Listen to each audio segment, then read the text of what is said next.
जय Hind and hello guys, स्वागत है आपका आपके अपने यूट्यूब चैनल ज्ञानदे होस्ट में। और इस वीडियो में मैं आपको बताने वाला हूं एनसीएल असिस्टेंट फोरमैन भर्ती 2026 ऑनलाइन फॉर्म के बारे में, जहां पर आपको लेटेस्ट अपडेट के साथ में सभी प्रॉब्लम के हल सहित पूरा प्रोसेस बताया जाएगा, जिससे कि आप इस फॉर्म को बिना किसी मिस्टेक के भर पाएंगे। तो वीडियो को आपको बिना स्किप के पूरा देखना है। चलिए शुरू करते हैं गाइस। अगर आपने अभी तक वीडियो को लाइक शेयर नहीं किया हो तो कर दे और चैनल को सब्सक्राइब करके बेल आइकन ऑन कर ले। इसके बाद में जो लिंक वीडियो को डिस्क्रिप्शन में दिया इसको ओपन करेंगे, आपको जानने को मिलेगा कि भर्ती 270 पोस्ट पर निकाली है एंड इसमें 10th और डिप्लोमा वाले कैंडिडेट अप्लाई कर पाएंगे। आप ये फॉर्म 11 फरवरी से लेकर के 5 मार्च 2026 तक भर सकते हैं एंड इसमें कौन से काडरे के लिए कितनी वैकेंसी उसकी जानकारी आप इस टेबल में देख सकते हैं। अप्लाई करने के लिए किस काडरे पर एग्जैक्टली क्या क्वालिफिकेशन चाहिए वो भी यहाँ पर आपको दिया गया है। 10वीं के साथ में डिप्लोमा उसी डिसिप्लिन के अंदर या फिर उसी रिलेवेंट कोर्स के अंदर जिसमें कि आप अप्लाई करना चाहते हैं। एज लिमिट यहाँ पर दी गई है। फीस इसमें जनरल ओबीसी के लिए 1180 और SC ST PWD and all category female इनके लिए कोई फीस नहीं है। सिलेक्शन प्रोसेस की जानकारी भी आप यहाँ पर देख सकते हैं। ये सभी जानकारी चेक करने के बाद अगर आप इसमें अप्लाई करने के लिए एलिजिबल और आपने अभी तक ये फॉर्म नहीं भरा तो इंपॉर्टेंट लिंक के सेक्शन से अप्लाई ऑनलाइन लिंक ओपन कीजिए। नाउ आपके सामने पोर्टल आ जाएगा जहां से आपको अप्लाई करना है। यहाँ पर आ जाने के बाद में आप रजिस्टर इसके ऊपर क्लिक करेंगे। देन आपके सामने इस तरह से प्रोसेसिंग होगी जहां पर आपको ब्राउजर रिकमेंड किए जाते हैं। अब आप यहाँ पर पोस्ट नेम के अंदर सेलेक्ट कर लीजिए कि आपको इसमें कौन से पोस्ट पर अप्लाई करना है। जिस पर भी अप्लाई करना है वो आप सेलेक्ट कर लें। उसके बाद आपको यहाँ पर आपका पूरा नाम 10th के सर्टिफिकेट के अकॉर्डिंग फिल करना है। अपना मोबाइल नंबर डालना है। मोबाइल नंबर को दोबारा डाल करके वेरीफाई कर देना है। फिर अल्टरनेटिव नंबर के अंदर कोई अन्य नंबर आप देना चाहते तो आप यहाँ पर डाल देंगे, नहीं तो आप चाहते हो उस ऑप्शन को खाली छोड़ सकते हैं। फिर अपना ईमेल एड्रेस डालेंगे। ईमेल एड्रेस को दोबारा डाल करके वेरीफाई करेंगे। देन आपको जनरेट OTP के ऊपर क्लिक करना है। आपके सामने न्यू विंडो ओपन होगी और इस तरह का कैप्चा आप डालेंगे और उसको सबमिट कर देंगे। अब आपके नंबर के ऊपर एक OTP सेंड किया होगा, वो OTP आप यहाँ पर डाल दीजिए और वैलिडेट OTP इसके ऊपर क्लिक करके इसको वेरीफाई कर दीजिए। नाउ आप यहाँ पर डिक्लेरेशन में आई एग्री के ऊपर क्लिक करेंगे। ये जो कैप्चा कोड आपके सामने आ रहा है ये आपको यहाँ पर एंटर करना है। फिर आपको रीवेरीफाई इसके ऊपर क्लिक करना है। देन आपके सामने वो इन्फॉर्मेशन आएगी जो भी आपने भरी। इन सभी को चेक करने के लिए आप यहाँ पर इन बॉक्स के ऊपर टिक कर देंगे। इनके ऊपर टिक करने का मतलब यही है कि यहाँ आपने इनको डबल चेक कर लिया है और आपके अकॉर्डिंग ये इन्फॉर्मेशन सही है। फिर आप सबमिट के ऊपर क्लिक करके यहाँ से आई एग्री कर देंगे। यहाँ से ओके करेंगे और ओके करने के बाद आप देखेंगे कि जो आपका रजिस्ट्रेशन है वो सक्सेसफुल हो चुका है। आपको लॉगिन डिटेल आपकी ईमेल और नंबर पर मैसेज के माध्यम से सेंड कर दी जाएगी। यहाँ पर आ जाने के बाद में आप गो टू एप्लीकेशन इसके ऊपर क्लिक करेंगे। देन आपके सामने इस तरह से प्रोसेसिंग होगी। यहाँ पर भी आपको इसी तरह से ब्राउजर रिकमेंड किया जाता है जिनके अंदर ये फॉर्म आप बेहतर तरीके से फिल कर सकते हैं।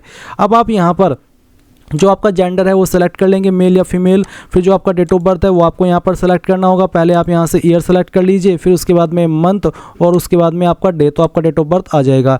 नेशनलिटी के अंदर आप सिटीजन ऑफ इंडिया सेलेक्ट कर लेंगे। कैटेगरी आपकी इनमें से जो भी है, जैसे कि general, EWS, OBC, SC ST जो भी है वो आप सिलेक्ट कर लेंगे।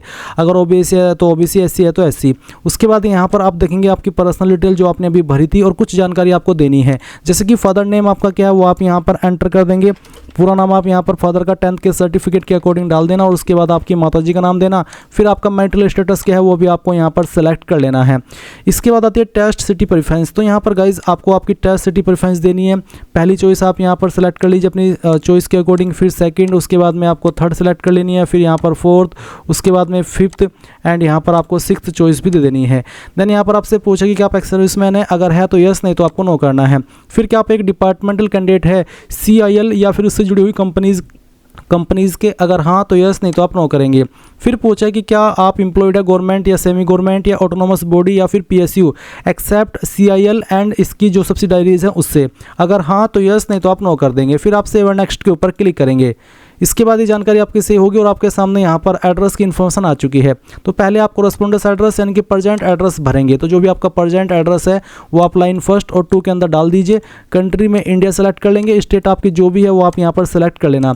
डिस्ट्रिक्ट आपकी जो है वो आपको यहाँ पर सेलेक्ट कर लेनी है एंड देन यहाँ पर जो आपका पिन कोड है वो भी आपको डाल देना है। फिर आपसे पूछेगी कि आपका परमानेंट एड्रेस और कोरेस्पोंडेंस एड्रेस यानी कि प्रेजेंट एड्रेस सेम है, अगर हाँ तो यस, अगर सेम नहीं है तो नो करके अलग से आप नीचे अपना परमानेंट एड्रेस भर सकते हैं। फिर आप सेव एंड नेक्स्ट के ऊपर क्लिक करेंगे। अब आपके सामने क्वालिफिकेशन की जानकारी आ चुकी है। तो सबसे पहले आपको 10वीं की इन्फॉर्मेशन भरनी है। 10वीं आपने किस बोर्ड से किया उस बोर्ड का नाम आपको यहाँ पर भर देना है खुद से। उसके बाद में किस महीने और किस साल के अंदर आपने पास की है वो भी आपको यहाँ पर सेलेक्ट करना होगा, इस तरह से जैसे कि मैं आपको सेलेक्ट करके दिखाया हूँ। फिर आपको यहाँ पर आपके स्कूल कॉलेज का नाम एंटर करना है। तो जहाँ से भी आपने आपकी जो 10वीं है वो की है उसका पूरा नाम आप यहाँ पर डाल देना। सब्जेक्ट कॉम्बिनेशन क्या थे वो आपको यहाँ पर एक एक करके एंटर कर देने हैं। सभी सब्जेक्ट के नाम लिख देना, चाहे वो 5 थे चाहे फिर 6 थे। मैंने डेमो के लिए आपको आपको यहाँ पर 3 सब्जेक्ट के नाम लिख करके दिखाए हैं। अब आपको यहाँ पर बताना कि आपके नंबर किसके अंदर थे। अगर CGPA है तो आप यहाँ पर कितनी CGPA आई थी वो डालेंगे और टोटल CGPA यहाँ पर भर देंगे।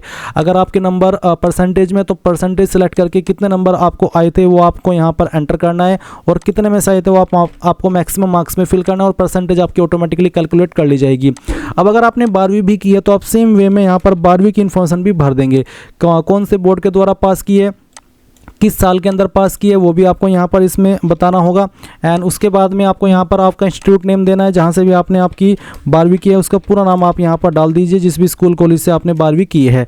उसके बाद में सब्जेक्ट, क्या क्या सब्जेक्ट आपके पास थे 12वीं के अंदर, उन सब्जेक्ट के नाम आपको यहाँ पर एंटर कर देने हैं।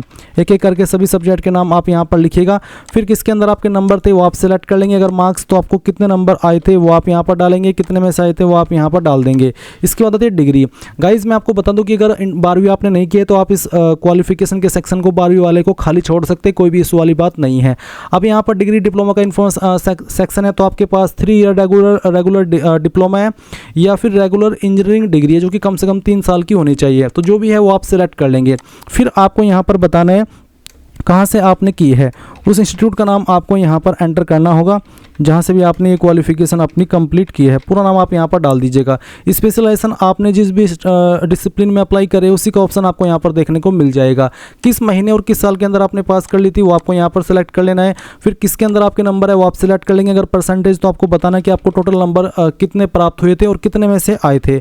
मैं डेमो के लिए भर रहा हूँ, आप सभी ईयर के मिला करके टोटल नंबर यहाँ पर जो नंबर आपको प्राप्त हुए थे वो यहाँ पर डालेंगे, मार्क्स ऑब्टेन्ड में और कितने में से आए थे वो यहाँ पर डाल देंगे। फिर आप यहाँ पर सेव एंड नेक्स्ट के ऊपर क्लिक कर देंगे और यहाँ से ओके कर देंगे।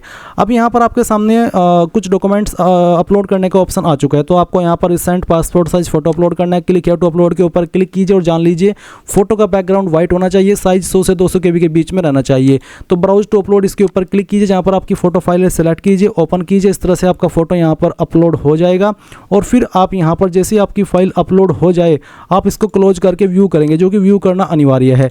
इसके बाद आपको यहाँ पर आपका सिग्नेचर अपलोड करना है। इसका साइज 80 से 150 KB के बीच में रखा है, तो जहाँ पर सिग्नेचर की फाइल है सेलेक्ट कीजिए, ओपन कीजिए। आपका साइन यहाँ पर इस तरह से आएगा, क्लोज कर दीजिए और इसको भी व्यू कर लीजिए। फिर आपको यहाँ पर आपका 10th का सर्टिफिकेट अपलोड करना है। इसका फॉर्मेट इमेज में भी चल जाएगा और PDF में भी चल जाएगा। साइज 100 KB से लेकर के 1 MB के बीच में रहना चाहिए। तो ब्राउज टू अपलोड इसके ऊपर क्लिक कीजिए, जहाँ पर आपकी फाइल है सेलेक्ट कीजिए, इसको क्लोज कर दीजिए और यहाँ पर व्यू भी कर लीजिए। फिर आपको 10th का मार्कशीट, गाइज अगर आपका सर्टिफिकेट और मार्कशीट अलग अलग है तो अलग अलग अपलोड कर दे। अगर एक ही है तो जो फाइल आपने 10th के क्लास सर्टिफिकेट में अपलोड की है वही आप मार्कशीट में भी अपलोड कर दीजिएगा, कोई भी इशू वाली बात नहीं है। उसके बाद आप यहाँ पर इस फाइल को सिलेक्ट करेंगे, क्लोज करेंगे और यहाँ से व्यू कर लेंगे। अगर आपने इसमें नीचे देखने को मिल रहा है कि upload your degree diploma certificate, तो जो आपका डिग्री या डिप्लोमा का सर्टिफिकेट है वो भी अपलोड कर दीजिए। मैं ये फॉर्म डेमो के लिए भरा हूँ तो रैंडम फाइल ही सेलेक्ट कर रहा हूँ। आप यहाँ पर आपका जो सर्टिफिकेट है डिग्री डिप्लोमा वो अपलोड करेंगे और उसको व्यू भी कर लेंगे। फिर आपको यहाँ पर अगर आप SC ST OBC है तो कास्ट सर्टिफिकेट भी अपलोड करना है। तो जो भी आपका कास्ट सर्टिफिकेट है वो अपलोड करेंगे, जो कि सेंट्रल का बना होना चाहिए क्योंकि ये भर्ती सेंट्रल गवर्नमेंट के अंतर्गत आती है। अब यहाँ पर जो भी आपके ऊपर फीस अमाउंट एप्लीकेबल हो रहा है वो आपको देखने को मिलेगा। SC ST के लिए कोई फीस नहीं, इसलिए यहाँ पर कुछ भी नहीं आ रहा है। जनरल OBC को यहाँ पर फीस पे करनी है। तो अब आप यहाँ पर ये जो कैप्चा कोड है वो डालेंगे और डालने के बाद में प्रीव्यू के ऊपर क्लिक करके जो भी जानकारी भरी है उन सभी को अच्छे से चेक कर लेंगे और फिर सबमिट कर देंगे। यहाँ से फिर आई एग्री करेंगे और इसके बाद आप देखेंगे कि आपका फॉर्म सबमिट हो चुका है। जैसे कि मैंने बताया कि जो कैंडिडेट इस फॉर्म को जनरल OBC से भर रहे हैं उनके सामने पहले पेमेंट का सेक्शन आएगा। जब वो फीस पे कर देंगे तो ही वो यहाँ पर अपने फॉर्म का फाइनल प्रिंट आउट ले पाएंगे। आप प्रिंट के ऊपर क्लिक कीजिए, अगर प्रिंटर है तो अभी प्रिंट कर ले, नहीं तो इसको PDF के रूप में सेव करके फिर अपने आप बाद में जब चाहे प्रिंट करा लेना। इस तरह से आप लोग NCL यानी कि northern coalfields limited assistant foreman का जो फॉर्म है वो भर पाएंगे। आई होप ये प्रोसेस आपको पसंद आया होगा। So thanks for watching. जय हिंद।